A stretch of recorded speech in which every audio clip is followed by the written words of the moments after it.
सर्वमंगल मांगल्ये शिवे सर्वार्थ साधके शरणे त्र्यंबके गौरी नारायणी नमस्तुते। या देवी सर्वभूतेषु मातृरूपेण संस्थिता नमस्तस्यै नमस्तस्यै नमस्तस्यै नमो नमः। या देवी सर्वभूतेषु शक्तिरूपेण संस्थिता नमस्तस्यै नमस्तस्यै नमस्तस्यै नमः नमः। आज 4 अक्टूबर 2024 को शारदीय नवरात्रि के द्वितीय नवरात्रि पर्व पर आप सबको माँ भगवती के श्री चरणों में नमन करते हुए हार्दिक शुभकामनाएं। शक्ति के बिना जीव नहीं, पूरा ब्रह्मांड ही सौ के समान होता है। और शक्ति क्या होती? या देवी सर्वभूतेषु ब्रह्म विष्णु शिव शक्ति राम कृष्ण जड़ चेतन हनुमंताय नरसिंहाय भैरवाय सर्वरूपेण संस्थितां नमस्तस्यै नमस्तस्यै नमस्तस्यै नमः। सारी सृष्टि में जो शक्ति के रूप में विराजमान है, जगत जननी के रूप में विराजमान है, उस दिव्य शक्ति को हम नमन करते हैं, उसको आराध्य करते हैं, उसको अपने जीवन में आत्मसात करते हैं। जिसे ये कहा गया है नवरात्रों में 9 दिन 9 रात और 10 दिन का ये दिव्य पर्व माँ भगवती की जगत जननी की सबके कल्याण में, सबके परमेश्वर जो सारी सृष्टि की माँ है, उसको नमन करते हैं।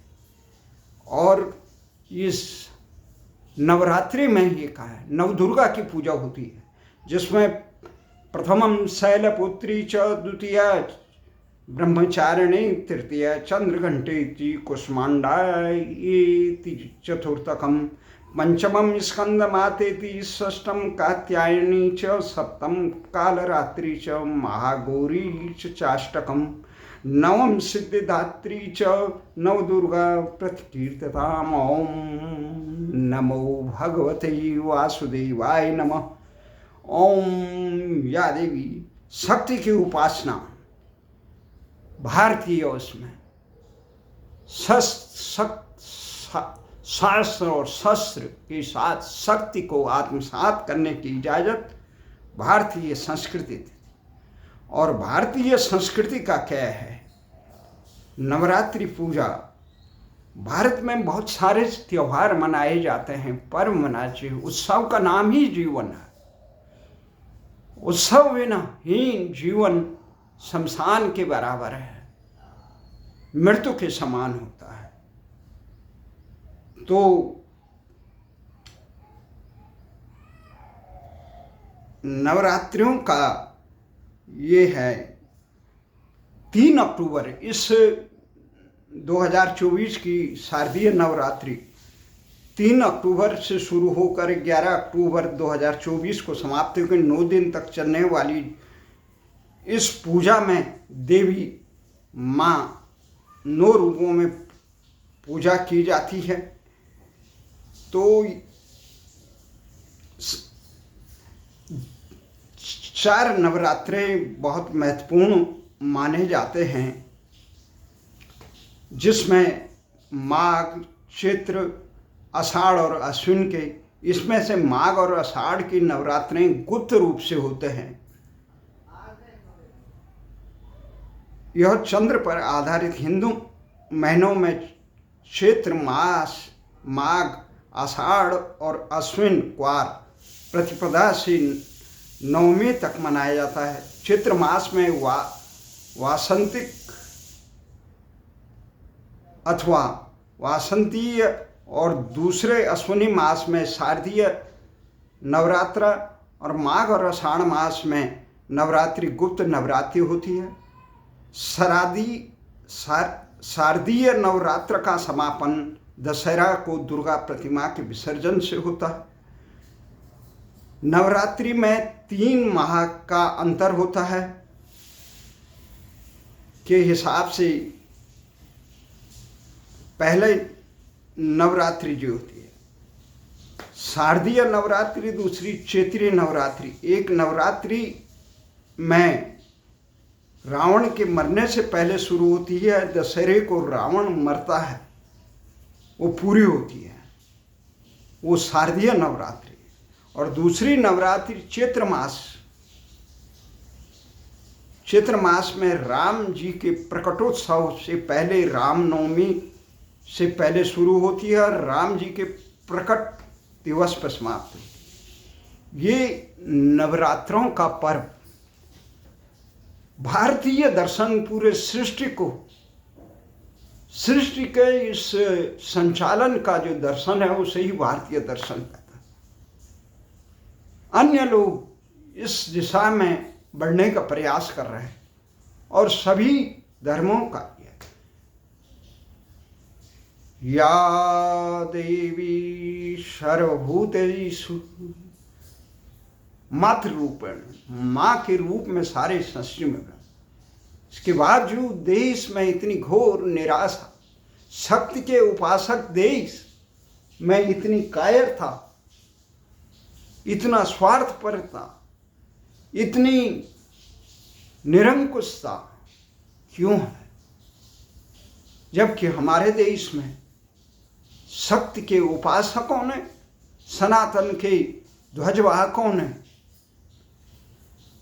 सर्वमंगल मांगल्य, सबके कल्याण के, सर्वभूत हितैषिता के लिए अपनी देह का दान किया। चाहे शिवी हो, दधीची हो, तमाम युति हो। हमारे शास्त्री ये कहते हैं, परित्राणाय साधूनां विनाशाय दुष्कृतां धर्म संस्थापनार्थाय संभवामि युगे युगे।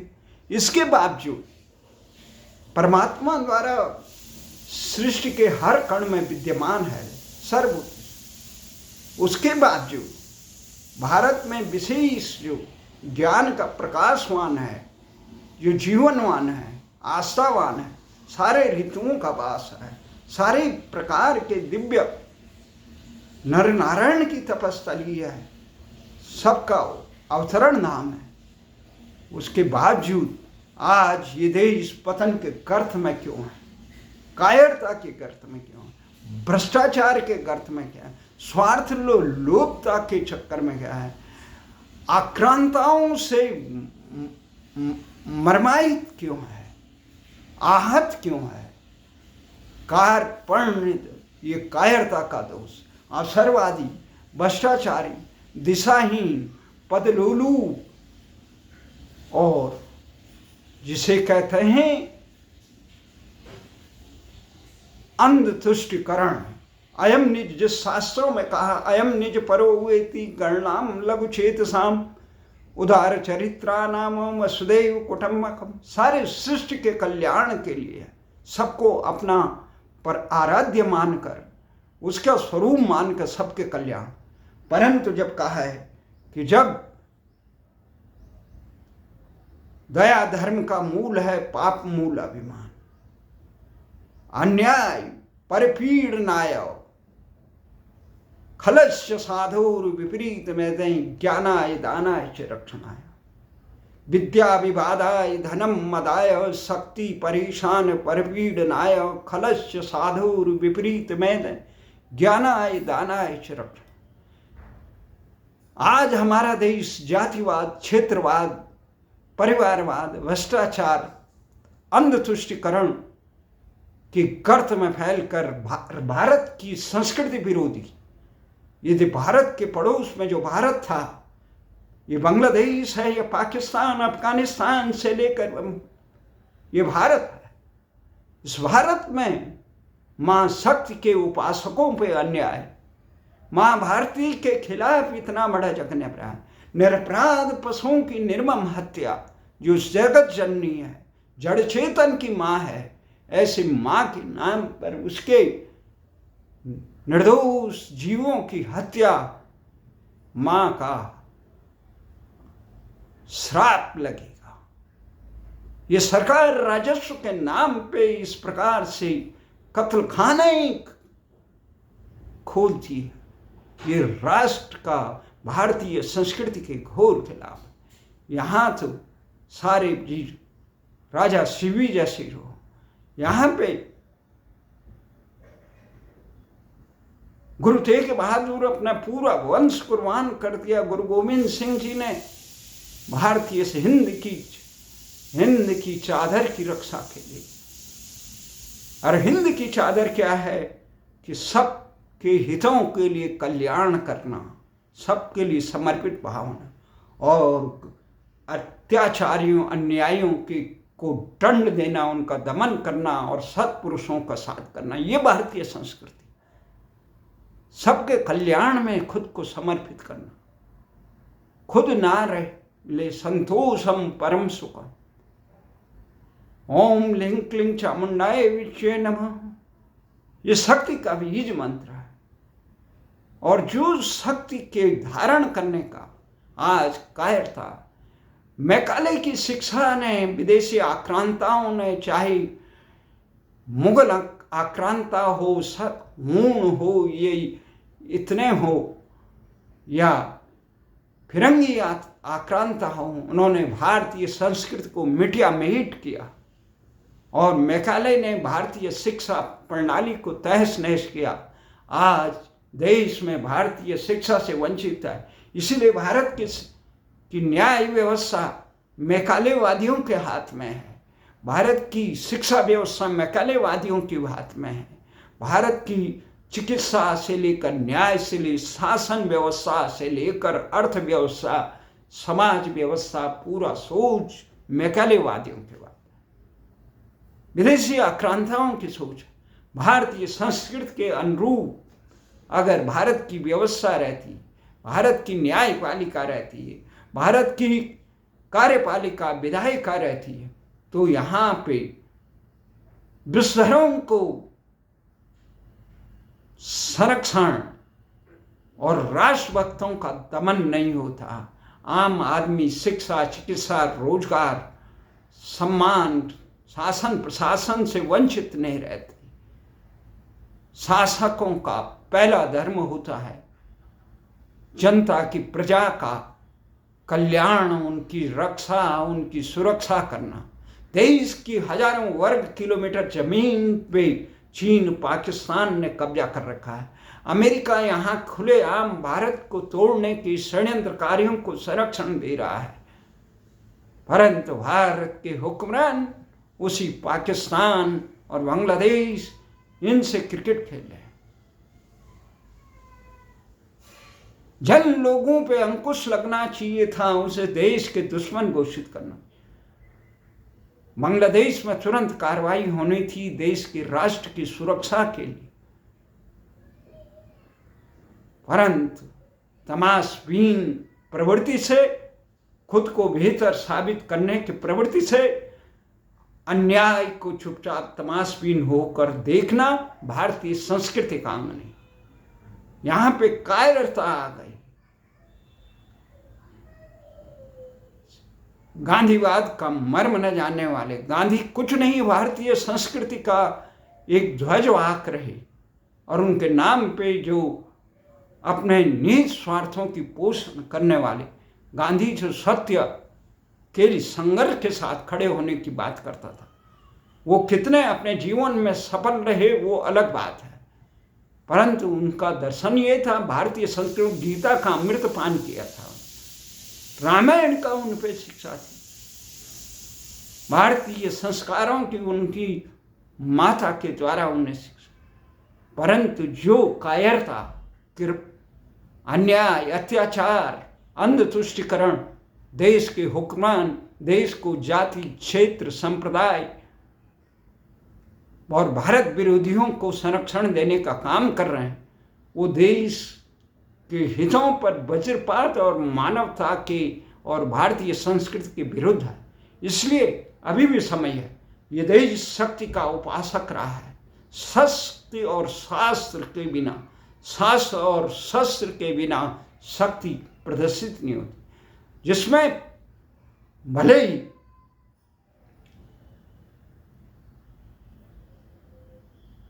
विश्वामित्र ने कहा है, दिग्बलम क्षत्रिय बलम ब्रह्म तेजो बलम, चरित्र का पतन इस समय अवसरवादी सता लुलुपता के लिए, जहाँ दधीजी जैसे परंपरा हो, जन कल्याण के अपना सर्वस्व बलिदान देने वाले लोग हों, गुरु तेग बहादुर से लेकर तमाम, गुरु गोविंद सिंह, अनानी, भाई परमानंद, भाई ऋषि दयानंद से लेकर कितने महापुरुष अनगिनत, रामकृष्ण परमहंस से लेकर आध्यात्म मार्ग के अलग हैं, चंद्रशेखर आजाद से लेकर भगत सिंह, सुभाष चंद्र बोस, कितने महानायक थे।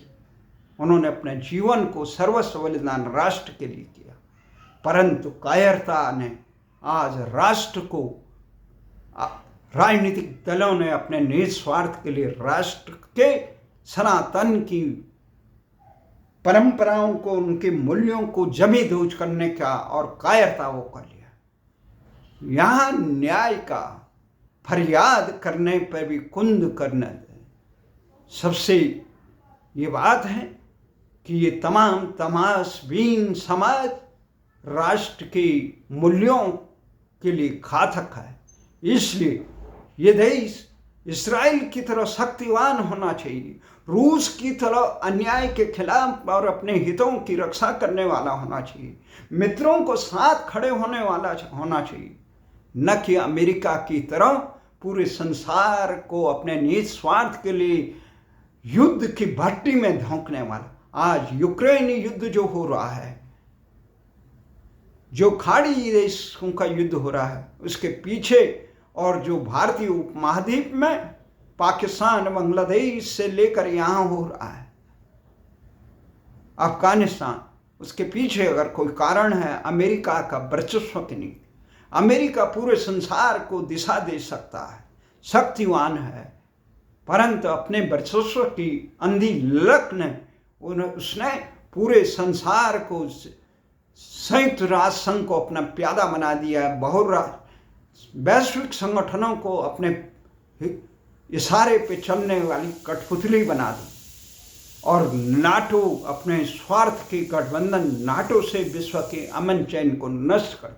इसलिए भारत को शक्ति का उपासना होनी चाहिए, शक्ति से ही अन्यायों पे अंकुश लगाएं, शक्ति से ही इस्राइल की तरह अपनी रक्षा करती हैं। जब ये ऐसी प्रवृत्तियाँ उभरती, केवल हम ही हो, हमारा समाज हो, मेरा ही देश हो और संसार में और कोई न रहे, जब एक दूसरे के अस्तित्व को स्वीकार मिटाने की धृष्टता की जाती है, अन्याय लोगों को मिटा दे कोई बात नहीं, आक्रांताओं को मिटा दे कोई बात नहीं, अत्याचारियों को मिटा दे कोई बात नहीं, पर जो आराम से जीवन जीना चाहते हैं उनको जबरन मौत के मुंह में धकेलने, उनके उत्सवों में पथराव करना, आगजनी करना, हिंसा करना, मारपीट करना, बलात् उनकी शांति प्रिय जीवन को तहस नहस करने की धृष्टता करने वाले राक्षसों का दमन किसी बातों से नहीं अपितु शक्ति से होता है। वो महिषासुर मर्दनी, वो असुरों के, वो कभी भगवान राम के नाम पे रावण जैसी अमर्यादित शास्त्र सम्मत विज्ञानी महाबली कंस जैसों के लिए भगवान राम के रूप में आते हैं, और कंस चारों मर्दनम के लिए भगवान कृष्ण करें कुरुक्षेत्र के। आज हमें भारत को उस शक्ति के उपासक भारत की आराधना होनी, कृष्ण के बताए हुए दिशा को चलने वाला, राम द्वारा मर्यादा की रेखाएं बताई हुई मर्यादाओं को आत्मसात करने वाला, चाहे कृष्ण की तरह निर्लेप होकर पूरे संसार के अत्याचारियों को मर्दन करने वाला और सत्य के पक्ष में खड़े होने वाला चाहिए। ये ढकोसला जो अहिंसा का मर्म नहीं जानते हैं जो लोग, सत्य के पक्ष में खड़े नहीं होते हैं, विवेक नहीं है, उनको भारतीय संस्कृति से, निस्वार्थ से, भ्रष्टाचार में लिप्त नहीं सता लोलुप नेताएं भारत की संस्कृति के लिए बहुत खतरा होते हैं। इसलिए आज देश को जरूरत है एक भारतीय संस्कृति के ध्वजवाहकों की, जो इस देश में कत्ल खाना, आज इस देश में गो हत्या पर पूर्ण प्रतिबंध लगे, गोमांस निर्यात, गो तस्करों पर मृत्युदंड मिले, जो सरकारी संस्थाएं इस प्रकार के कत्ल खानों को संरक्षण देती हैं, जो राष्ट्र विरोधी तत्वों को संरक्षण देती है, जो घुसपैठ करके राष्ट्रांतरण करके भारत की संस्कृति को खत्म करने के लिए अभियान में जो लोग खड़े हुए हैं, वो किसी भी संगठन से हो, उनका समूल नाश करना ही शक्ति की उपासना है। केवल तमाशबीन होकर रह भरोसे भाग्य के दुख भोग पछताएं। परमात्मा ने ये जो शास्त्र और शक्ति का विधान भारत में दिया है, उनको आत्मसात करो और आसुरी शक्तियों का अंकुश लगा के जगत के कल्याण के लिए जीवन के कुरुक्षेत्र में उतरो। यही शारदीय नवरात्रों का, बसंती नवरात्रों का, शक्ति के उपासकों का, राम के उपासकों का, शिव के उपासकों का, ये कृष्ण के उपासकों का एकमात्र धर्म न केवल अपने उद्धार के लिए, मोक्ष के लिए जीवन नहीं, अपितु जगत कल्याण के सर्वभूत हिते रथा के लिए जीवन जीना चाहिए। अपने निस्वार्थ के लिए मोक्ष और की कामना करना एक सामान्य इंसान का है, पर जीव जो भारत में हो गए वो विश्व के कल्याण के लिए काम करने के लिए काम बने। इन्हीं आशा और विश्वास के साथ आप सभी सज्जनों को, माँ के स्वरूपों को मैं नमन करता हूँ और आशा करता हूँ कि माँ के उस स्वरूप को, या देवी सर्वभूतेषु मातृरूपेण संस्थिताम्, नमस्तस्यै नमस्तस्यै नमस्तस्यै नमो नमः। ओम।